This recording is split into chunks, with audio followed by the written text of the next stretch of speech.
ఎర్రజెండ ఎర్రజెండ ఎన్నిలో ఉన్న పాట ప్రపంచపరంగా మోగుతూనే ఉంటుంది. అది నన్ను చూసి ఇప్పటికి ఎంత పిల్లవాడు కూడా అన్న ఎర్రజెండ ఎర్రజెండ ఎన్నిలే అంటుంటాడు. ఊరు మనదరా వాడ మనదరా అంటుంటాడు. మల్లె తిక్కు పందిరువోలే అంటుంటాడు. అలాగే మహానుభావులు రాసిన పాటల వల్ల నా పాపులారిటీ కూడా ఎంతో పెరిగిపోయింది. అందులో ఎర్రజెండ ఎర్రజెండ ఎన్నిలు రాసిన మహానుభావుడు అల్లం వీరన్న గారు. ఆ అల్లం వీరన్న గారు అయితే తెలంగాణ గడ్డ మీద వైట్ తెలంగాణ ఉమ్మడి ఆంధ్రప్రదేశ్, ఇవాళ తెలంగాణ మా ఆంధ్రప్రదేశ్, యావత్ తెలుగు జాతికి కూడా ముగ్గురు అన్నదమ్ములు గొప్ప కాంట్రిబ్యూషన్ చేశారు. అల్లం రాజయ్య గొప్ప కథకుడైన మామూలు కథకుడు కాడు. రెండు అల్లం వీరన్న ఎర్రజెండ ఎర్రజెండ ఎన్నిలో మామూలు కవి కాదు, మహానుభావుడు. మూడవది అల్లం నారాయణ. ఈ మహానుభావుడికి నాకు పరిచయం అంటే నా దండోరా సినిమాలో దండోర గదిలింది జంబాయిరే, దండు గదిలింది రా జంబాయిరే, దండోర మోగింది జంబాయిరే, దండు గదిలింది రా జంబాయిరే, ఇల్లు గదిలినాది పల్లె గదిలినాది ఊరు గదిలినాది వాడ గదిలినాది చల్ లొల్లి పుట్టింది రా జంబాయిరే, ఓరుంగర్లు గదిలింది. ఏవి పాట రాశాడు మహానుభావుడు. ఆ మహానుభావుడే అల్లం నారాయణ. సంపద ఈ మూల వనరులు ఈ మూల వాసులకే చెందాలనే మహోన్నత ఆశయం ఏమవుతుందో దానికోసం ఎలా ఫైట్ చేస్తున్నారు. అదే నా సినిమా దండకారణ్యం. అన్న దగ్గర ఉండడమే, అన్న కలవడమే గౌరవంగా 18 ఏళ్ళు 17 ఏళ్ళు ఉన్నప్పుడు ఎట్లాగైతే అనుకుంటామో ఇప్పటికీ గద్దరనంటే అట్లనే అనుకుంటాం. అది జీవితాంతం గౌరవం. బహుశా తెలుగు నేల మీద ఇట్లాంటి గౌరవం పొందే ఒక అరుదైన వ్యక్తి అన్న. అంటే ఒకడే కాలాలకు అతీతంగా తెలుగులో ఆయన తెలుగుదేశంలో పుట్టడం, ఆంధ్రప్రదేశ్లో పుట్టడం, తెలంగాణలో పుట్టడం. ఎందుకంటే ఆయన గురించి చాలా ఒక అంచనాలు, ఆయన యాక్టివ్గా ఒక 50-60 ఏళ్ళ మధ్యలో 60 తర్వాత కొంత యాక్టివ్గా మాట్లాడుకుంటున్నారు. కానీ ఆయన తెలుగు సమాజం అంచనా వేయాల్సిన తెలుగు సాహిత్య సమాజం ముఖ్యంగా ఇంకా చాలా ఉంది. ఇంకా అది చెయ్యాలి. నిజానికి చాలామంది ఆ పని చేయాలి. ఆయన కథ కొనసాగాలి, గద్దర్ కొనసాగాలి. ఎందుకంటే గద్దర్ మినహాయించిన ప్రజాకళలు లేవు, గద్దర్ మినహాయించిన పాటలు లేవు, గద్దర్ మినహాయించిన ప్రత్యామ్నాయం లేవు. ఎందుకంటే ఏదైనా సోల్పడిందంటే గద్దరే. ఆయన మొత్తాన్ని పరిశీలించే చాలా రావాల్సి ఉంటుంది. అట్లాంటి అన్న తెలంగాణ ఉద్యమంలో సినిమా మీడియం లేదు నిజానికైతే. ఎందుకంటే సినిమా మీడియం రాలే, వచ్చినవి చాలా తక్కువ. అందులో నారాయణమూర్తి గారి సినిమా కూడా ఉంది. అంతకుముందు అసలు లేనే లేదు. కానీ ఒకే ఒక్క సినిమా పాట ద్వారా అది ఉద్యమ గీతం, తెలంగాణ ఉద్యమ గీతం అయిపోయింది. చాలా ఆశ్చర్యమేం కాదు అది. ఎందుకంటే గద్దరని అప్పటిదాకా పాడలేదు, కానీ పాడలేదని కాదు, చాలా పాటలు పాడినాడు. తెలంగాణకు మొట్టమొదటి ఆహ్వానం పలికినవాడు కూడా గద్దరన్న. నేను పాట్నాయి వస్తున్నా అని మళ్ళీ వచ్చి గాయపడిన పాట్నాయి వస్తున్నా అన్నవాడు కూడా గద్దరన్న. ఈ ఎట్లా అయిపోయిందంటే బండెనక బండి కట్టి, నిజానికి అది గద్దరన్న పాట కాదు అది. కానీ మా భూమి సినిమాలో అన్న పాడేసరికి అది ఎట్లాగైతే చివరికి దాన్ని ఏమంటాము, మన గణపతి పూజలలో కూడా అది వేసుకునే పరిస్థితి వచ్చిందో, తెలంగాణ ఉద్యమంలో ఎక్కడికి పోయినా కూడా పొడుస్తున్న పొద్దు అనేది ఒక పతాక గీతం. అట్లాంటి అన్న మళ్ళీ ఈ సినిమాలో ఏమన్నా సినిమా చూసినాను, ఏమంటుందండి ప్రివ్యూ, దాంట్లో అన్నని మళ్ళీ పాడుతూ ఆడుతూ చూసినాను. అద్భుతంగా ఉంది ఈ పాట. అది కూడా చాలామందికి తెలుసు, అందరూ ఈవెన్ ట్యూన్స్లో ఉంటుంది. పొద్దుతిరుగుడు పువ్వు కదా, పొద్దుతిరుగుడు పువ్వు పాట దండకారణ్యం తెలుసు మీకు. ఒక అలనాడు సీతారాముడు దండకారణ్యం నుంచి వల్ల ప్రధాని మన్మోహన్ సింగ్ ఆయన గద్దె దిగినాడు. కానీ భారతదేశంలో అతిపెద్ద ప్రమాదకరమైన శత్రువులు మావోయిస్టులు అని చెప్పినాడు. అట్లాంటి ఒక స్ట్రగుల్ జరుగుతున్న దండకారణ్యం మీద అసలు సినిమా తీయడమే ఒక సాహసం. నేను ఆయన అడిగినాను ప్రివ్యూ చూసినాక, ఏంది సంగతి మరి కటింగ్లు అంటే, చాలా కటింగ్లు ఉన్నాయన్న. అంటే ఇట్లాంటి ఒక సినిమా తీయడం అనే భిన్నత, దాని మీద కట్టుబడి ఉండడం ఒక అది, తర్వాత దాంట్లో గద్దరన్న మళ్ళీ ఒకసారి పాడడం, ఇట్లాంటి అనేక విశేషతలతోటి ఈ సినిమా వస్తున్నది. కోటన్న మీద కనుక ఇటు మా లచ్చన్న నేను ఇద్దరం కూడా మా కోటన్నని తలుచుకున్నామన్నాడు. కొందరైతే ఏడ్చినారు, ఎందుకంటే కోటేశ్వరరావు జ్ఞాపకం అట్లాంటిది. ఆయన ఒక అత్యున్నతమైన మానవుడు. ఆయన ఒక పరిణితి చెందిన మానవులు ఎట్లా ఉంటారో అట్లాంటి వాడు కోటేశ్వరరావు. ఆయన విప్లవకారుడు. విప్లవకారులు ఎవరైనా కూడా నిజానికి జీవితకాల విప్లవకారుడు ఉన్నవాడు గొప్పవాడే. సినిమా అయిపోయిన తర్వాత అది లైట్లు పడగానే నాకు నారాయణమూర్తి గారు కనపడ్డారు. నారాయణమూర్తి గారు కనపడంగానే, అన్న ఆల్ ద బెస్ట్, ఈ సినిమా చాలా బాగుంది, ఇప్పటి నుంచి నువ్వు నారాయణమూర్తి గారు ఇప్పటి నుంచి నువ్వు కోటన్నవా అన్న అని చెప్పాను. నేను, నువ్వు కోటన్నగా మిగిలిపోతావు, అంత గొప్పగా జీవించినవు, నటించినవు అని చెప్పడం జరిగింది. మరి దండకారణ్యం సినిమా నేను తీస్తాను కోటేశ్వరరావు గారి మీద అని చెప్పి నాకు ఒక సంవత్సరం క్రితమే వారు చెప్పిండ్రు. దాని ప్రకారమే దీన్ని తీయడం జరిగింది. అయితే నన్ను ఈ సినిమాకు, దండకారణ్యం సినిమా ముఖ్యంగా మధ్యలోచుల కోటేశ్వరరావు విప్లవ నేపథ్యాన్ని ఇతివృత్తంగా తీసుకొని తీసినటువంటి సినిమా. ఈ సినిమాకు నన్ను దీని సీడీ ఆవిష్కరణకు అతిథిగా నన్ను ఆహ్వానించినప్పుడు ఇది గొప్ప అవకాశంగా నేను భావించిన. అనే ముఖ్య అతిథి గదరనే అల్లమన్న, అంటే గదరన్న పాటలకు మేము లేము, అంటే ఊరికే చెప్పుకోవడం, కానీ ఈ మార్గం ఇట్లా రాసి ఏమన్నా ఆయన దాంట్లో మేము 1% అది ఏదో సందర్భం వచ్చినప్పుడు ఆయన ఒప్పుకోడు. కానీ ఆయన రాయడం మొదలు పెడితే సినిమాల్లో ఆయన కానీ ఆయన వెలువడి ఆ ఇన్స్పిరేషన్ ఇచ్చే ఉద్యమం బతుకున్నట్లు ప్రదర్శించడం. తర్వాత కాలంలో మార్గదర్శకంగా చాలా ఏ కవి వచనం అయితే నేను పతంజలి వచనం ఎట్లా ఇష్టమో, తర్వాత మోహన్ ఆర్టిస్ట్ వచనం ఎట్లా ఇష్టం, అలనారాయణ గారి వచనం అంత కవితాత్మకంగా ఉంటే అంత గొప్పవాడు పెద్ద ఆయన. తర్వాత ఆయన ఆచరణ కూడా అంతే. అంటే ఏ స్థాయిలో ఏ పదవులు ఉన్నా ప్రజలు, ప్రజా ఉద్యమాలు, వాటి పట్ల ఆయనకున్న అపారమైన ఆ నమ్మకం వేరు. పరోక్ష పరిచయమైన చాలాసార్లు సభల్లో తెలుసు నాకు వారి చరిత్ర.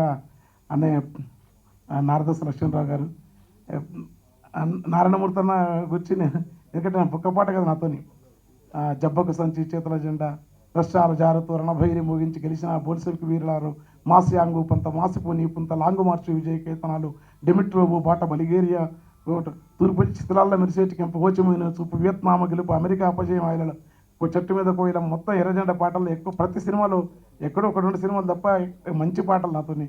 క్లాసిక్ అమ్మ మీద ఒట్టు మొదలుకొని మాతో రాయించినాడు. వేరే వాళ్ళ అన్న అది ఉత్తరాంధ్ర పాట మొదలుకొని ఆయన ప్రతి సినిమాలో మాకు అట్లా చేస్తాడు. అన్నిటికంటే అలనారాయణ చెప్పినట్టు ఆయనకున్న నిబద్ధత, ఆయనకున్న ఆదర్శమైన జీవితం, తర్వాత బోలాతనం కూడా. ఊరికే ఆయనకేం లోపల నారాయణమూర్తికి ఏముండదు, ఏమి అట్లా ఆయనకున్న పరిచయాలను ఎక్కడ, అందుకనే ఇన్ని సినిమాలు చేయగలుగుతాం ఆయన మంచితనంతో. నిజం కూడా ఆయన ఆ బోలాతనం అనే ఆ మనిషితనం, తర్వాత తాత్వికుడు, చాలా సీరియస్ రాజకీయాలు తెలుసు ఆయనకు. పైకి అంటే సినిమా రంగంలో ఉన్నందుకు ఈ మార్గంలో తను ప్రజలకు చేయాల్సినంత చేస్తున్నాడు. వారి ఆదర్శ జీవితం పట్ల అపారమైన గౌరవం మాకు. గద్దరన్న అయితే ఆయన నోట్లో మేము ఆయన పాదాల్లో ఒక మట్టి రేణువులాగా. తమ్ముడు యశ్పాల్ చాలా సహృదయుడు. ఇందులో మంచి పాట రాసినాడు, చాలా పాటలు రాసినాడు. తిరుపతి మంచి పాట రాసినాడు. ఆయన మా జీప్ మా మిత్రుడు. ఆయన అసలు మమ్మల్ని భరించుకుంటే చాలా పాటలు చేస్తాడు. ఇది నాకు ఏంటంటే వీళ్ళందరూ ఈ పాటలో గిచ్చన గిరిమల్లో పాట రాసిన అది. ఆ పాటలు ఏంటంటే నేను చేసిన చిన్న పని ఏంటంటే, ఒక ఉద్యమం కాదు ఎర్రజెండా. నాకైతే ఒప్పుకుంటే సుందరయ్య గారిని చంద్రరాజేశ్వర గారిని చెప్పిట్టు నాకు ఎర్రజెండా అంటే అన్నీ, అంటే సూర్యోదయం లక్షల సంవత్సరాల సూర్యుడున్న సూర్యోదయం ఎగట్రాదు. తల్లి చనబాలు యుగాల నుంచి జీవులు తల్లి చనబాలు తాగుతున్న తల్లి చనబాలు లేకుండా దానికి స్వచ్ఛత ఉండదు. హిమాలయ పాదంలో ఉద్భవించిన గంగా నదికి ఎప్పటికీ ఆ పవిత్రత అవ్వదు. అట్లనే బుద్ధుని యొక్క త్యాగానికి, క్రీస్తు త్యాగానికి అట్లా ఒక సమాజంలో అసమానత ఉండొద్దు, సత్యం ఉండాలా, ధర్మం ఉండాలా, న్యాయం ఉండాలనే భావన, అది అనేక ఉద్యమాల నుంచి వచ్చిన ఎర్రజెండా ఎప్పటికీ సత్యం. అది పాటించడంలో పాటించకపోతే వాళ్ళ కర్మ, అది వేరు. కానీ ఎర్రజెండా అంటే అట్లాంటి ఒక నమ్మకం. అది కనుక దాన్ని నేను అందులో అందరినీ కలిపినాను. నేను తోవకు చుక్కాని చారు మజుందారు, నావకు తెరచాప చంద్ర పుల్లారెడ్డి. తోవకు చుక్కాని చారు మజుందారు, నావకు తెరచాప చంద్ర పుల్లారెడ్డి. వెలుగుల దివ్యలు తరిమెలా డీవీలు, దేవులపల్లి వెంకటేశ్వరరావు తిరుమలనాయుడు గారు. వెలుగుల దివ్యలు తరిమెలా డీవీలు, ఓరుగాలి దరువు పానిగ్రాయి పాట. ఇంధనము కేయస్సు ఇరుసు శివసాగరు ఇంధనము కేయస్సు మండోటి ఇంజను మారోజు వీరన్న ఆదిరెడ్డి శాము రంగవల్లి లాంటి వేలాది వీరుల రక్త తర్పణతోన దండు గదులుతున్నదో గేరిల్ల కొండ గదులుతున్నదో గిచ్చన్న గిరిమల్లెలో నక్సలు వారి నావ గదులుతున్నదో గండాలు దాటుకుంటా నావ గమ్యానికి వస్తున్నదో సిలిగిరిలో పుట్టింది సిక్కోలు చేరింది నాగావళి వంశ దారెంట సాగింది.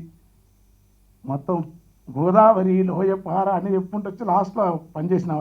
అది నాది కదా. గ్రామ్సీ, లూయి, తర్వాత కమ్యూనిజం వచ్చిన తర్వాత కూడా ఎట్లా సమాజం ఉండాలి దాంట్లో ఏంటంటే దున్నేటి భూములు పండేటి భూములు దున్నేటి రైతుల సొంతమయ్యి సొంత ఆస్తి పోయేదాకా పాడి ఆవులు గొర్రె పాల సంపాదంతా పల్లె సొంతమయ్యి సిరులు గురితేదాకా కాలుష్యమే లేని కంపెనీ ముంగిట్ల కార్మికుడు శ్రమ సౌఖ్యం అనుభవించేదాకా రాజులు మంత్రులు నాయకులు అనుచరులు ఇది రాష్ట్రం చెప్పి ఓ పాట పాడి కూర్చుంటా అంతే.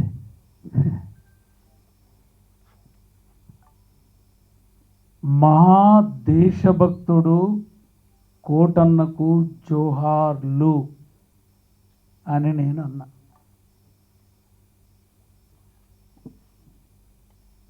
చాలా స్పష్టంగా ఈ సుదీర్ఘమైన 68, 69లో వచ్చిన మూమెంట్ ఇంజనీరింగ్ చదువుతున్నా అంటే ఎంతకాలం గడిచిపోయింది. 71, 72 నుంచి యాక్టివ్గా అంటే 68, 69లోనే ఒక సామాజిక ఉద్యమాలు అంబేద్కర్ పూలే భావాలున్న తల్లిదండ్రుల బిడ్డను ఒక విప్లవోద్యమం దిక్కు ప్రయాణం జరిగింది. అంటే 68, 69 బ్యాచ్ నాది ఇంజనీరింగ్ ఉస్మానియా, అక్కడి నుండి మాది 68, 69 బ్యాచ్ ఉస్మానియా ఇంజనీరింగ్ కాలేజ్. మొత్తం సినిమాలో దేశభక్తుడు కోటన్నకు జోహార్లు అనలే, మహాదేశభక్తుడు కోటన్నకు జోహార్లు. సో ప్రియమైన పత్రికా విలేకరులారా, ఇది ఒక మహా దేశభక్తుని సినిమా. ద టైమ్ అండ్ స్పేస్ అంటారు. టైమ్ అండ్ స్పేస్ చాలా ముఖ్యం. అది ఈరోజు ఒక మహా దేశభక్తుని కోటన్న అనే సినిమా వచ్చింది. చాలా రిలవెంట్. ఆ సినిమా తీసి మొన్న వేసిన తర్వాత ఎవరు దేశభక్తుడు అనే చర్చ భారతదేశం మొత్తం స్టార్ట్ అయింది. Who is patriotic? What do mean by patriotism? దేశభక్తుడు అంటే ఏంది డిఫైన్ చేయాలి కదా. దేశభక్తుడు అంటేనంటే డిఫైన్ చేయాలి కదా, ఏంది దేశం అని. చాలా సింపుల్. మనం ఏ కోటన్న గురించి చెప్పుకుంటున్నామో ఈ దేశంలో ఉండేటటువంటి వనరులు, అదే కదా ముఖ్యం. ఎకానమీ అంటే వనరులే. దాని గురించి చాలా డిబేట్ చేస్తుంటాము మనం. చాలా చాలా సూటిగా రాయాలి ఇప్పుడు ప్రజలకు. వనరులే కదా, పంచభూతాలని భూమి, నీళ్లు, గాలి, ఇక్కడ అడవులు, శ్రమశక్తి, ఇవన్నీ ఇక్కడి వాళ్ళకే దక్కాలి.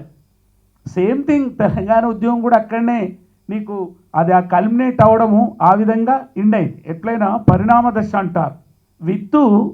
విత్తుగా ఉన్నప్పుడే ఒక దశ, అది మొలకైనప్పుడు పరిణామ దశలోకి వస్తుంది. ఆ పరిణామ దశ ఆకులైనప్పుడు గుణాత్మకమైన దశ వస్తుంది. ఆ ఆకులు మళ్ళీ పరిణాత్మం చెందుతుంది, మొగ్గ దశలోకి వస్తుంది. ఆ మొగ్గ పువ్వు అయినప్పుడు గుణాత్మకంగా మారుతుంది. ఆ పువ్వు మళ్ళీ పరిణామక్రమం జరిగి పండు అవుతుంది. ఒక ఇత్తు 10 ఇత్తులు అవుతాయి. దాని సామాజిక ప్రయోజనం నెరవేరుతుంది. That is the what exactly. ఇప్పుడు ఉద్యమాన్ని మనం ఎనాలిసిస్ అట్లా చేయాలి. తెలంగాణ ఉద్యమం, ఆ ఉద్యమం అట్లా వచ్చింది మేము తెచ్చినవని కాదు. ఇంతకుముందు పెద్దలు చెప్పారు ఎట్లా పాటలు కానీ సాహిత్యం కానీ ఒక భాగం. సో ఇప్పుడు వచ్చినటువంటి దండకారణ్యం అనేటటువంటి భారతదేశం యొక్క ఎకానమీ, గుండెకాయ అయినటువంటి ఎకానమీ దాన్ని రక్షించుకోవాల్సిన బాధ్యత మన భారతదేశం ఉందని చెప్పే మెసేజ్ ఇచ్చేదే ఈ Dandakaranyam cinema. What is the essence of a film or a song or a music, a dance or a light? నాకు అర్థం కాదు. సామాజిక ప్రయోజనం ఉండాలి కదా. ఆ సామాజికమైన ప్రయోజనం, సమాజం గురించి మాట్లాడుతున్నప్పుడు సమాజం, ప్రకృతి, మానవ సమాజం, మానవ ఆలోచన, ఇది డిస్కషన్. ఇలా ప్రకృతి, మానవ సమాజం, మానవ ఆలోచన. దండకారణ్యం అనేటటువంటి ఒక అడవి, పోనీ అడవి అని ఊరుకోలే కదా. ఆ దండకారణ్యంలో అది ఒక కాలంలో వస్తువులు ఇచ్చి తీసుకునేవాళ్ళు. దాని తర్వాత రాగి పైసలు వచ్చినాయి, దాని తర్వాత నోట్లు వచ్చినాయి, దాని తర్వాత ఎండి బంగారం వచ్చింది, ఎక్స్చేంజ్. ఇప్పుడు డాలర్ అయింది. That you have to keep it in our mind. ఓ ప్రియమైన దేశభక్తులారా, దేశమని చెప్పేటటువంటి భారతదేశంలోని ఓ దేశభక్తులారా, మీరే వైపు అని అడుగుతున్నా నేను. మహా దేశభక్తుని వైపా, లేదా దేశం గురించి భజన చేస్తూ మళ్ళీ ఈ దేశాన్ని ఆర్థికంగా, సామాజికంగా, సాంస్కృతికంగా, కల్చరల్గా తాకట్టు పెట్టడానిక అడగడానికి ఈ దండకారణ్యం ప్రశ్న. That is the essence of the film. అంటే ఒక ఫిలింలో ఒక డైరెక్టరు లేదా ఒక కథ రాసుకుని నేను ఏం చెప్పదలుచుకున్నాడు, ఒక మీన్ కావాలి కదా, ఒక మీడియా కావాలి కదా, ఒక హీరో ద్వారా, ఒక పాట ద్వారా అది చెప్పదలుచుకున్నాడు. ఆ దండకారాన్ని రక్షించుకోవాల్సిన బాధ్యత చెప్తుంది ఈ సినిమా. ఈ రూపంలో 58% నీ ఎకానమీకి తీసుకొచ్చిన వాళ్ళు దేశభక్తులైతారా? ఈ భూములు, ఈ నీళ్లు, ఈ వనరులు, ఈ గాలి, ఇదంతా మాది, మాకు కొంచెం చెందాలి అనేది అవుతుందా? అది చెప్పడానికే ఈ దేశంలో భూమి సమస్య తీసుకొని వచ్చా, నీళ్ళ సమస్యను తీసుకొని వచ్చా. మా వనరులు మాకే దక్కాలి. ఒక్కసారి దక్కడం మొదలు పెడితే ఇంటర్ రిలేటెడ్ ఎకనామిక్ ప్రాబ్లమ్స్ అని పోతాయి. అది ఇంటర్ రిలేటెడ్. నీ వనరులు అడవిలో వీళ్ళంతా మన వాళ్ళంతా పోయినాం, చూసినాం, ప్రాక్టికల్గా ఉన్నాం. ఆకునుగాను నోటునంటది తుంకి ఆకు చూడో ఓరన్న, పసరు బిండితే పైసలైతాయి. మొత్తం ఆ పాటలో మా వెంకన్న అయితే గొర్రెట వెంకన్న పాడుతుండే. ఇప్పుడు నాకు జ్ఞాపకం లేదు. మూర్తి నేను కూర్చున్న తర్వాత ఆయన అప్పుడప్పుడే రాసి, అప్పుడప్పుడే పాడి, అప్పుడప్పుడే పోయినా. అది నా పద్ధతి. 5 నిమిషాల్లో పాటలు రాసేసిన, 10 నిమిషాల్లో ఒకటే స్ట్రోక్లో పాడేసిన. చెప్పిన జీబ్ నన్ను క్షమించాలి, నాకు మ్యూజిక్ తెలియదు, యాస పాస తెలియదు, ఎత్తు వంపు తెలియదు.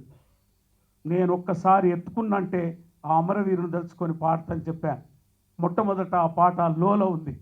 మూర్తి చెప్పాడు, అన్న ఏమనుకోకు, నువ్వు పాడమన్నావు, పాడమే కదా ఆయన ప్రాణం ఇచ్చిండని తెగించి పాడాను.